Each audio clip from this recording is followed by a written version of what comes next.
What's up, guys? Welcome back to the Bronco Garage. Today what we're talking about is how to properly adjust your drum brakes, because some of y'all, you aren't even stopping.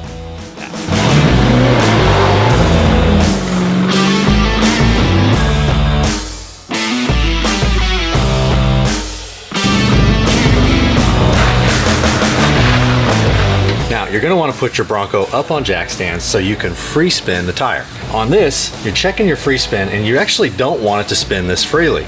You want it to have some drag.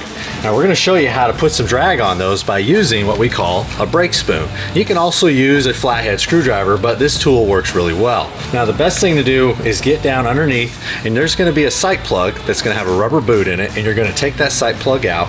Now, the big thing here is when you use your brake spoon, you're going to want to go ahead and spin that star wheel up.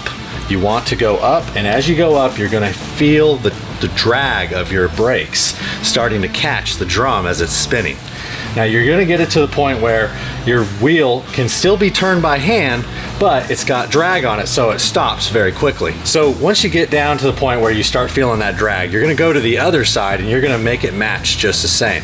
What you're trying to do is match the amount of drag on one side to the other. The great thing about this is that this works the same way for the rear. You want to match the amount of drag on each wheel so they're all the same. So once you go and drive your Bronco and you start feeling it pull from one side to the other, that's what we call brake steer. That means that one drum has been over adjusted, or it's adjusted more than the other side. Now, you can actually go and adjust these back down. Sometimes you got to use a secondary flathead screwdriver to pull the tang away from the star wheel, because what it's trying to do is prevent it from being able to back off. So we're actually going to manipulate the tang, remove it from the star wheel, and then back off, where we're actually pushing the star wheel down versus up. Thanks everyone for watching. Make sure you check out some of the other videos. We'll see you guys next time.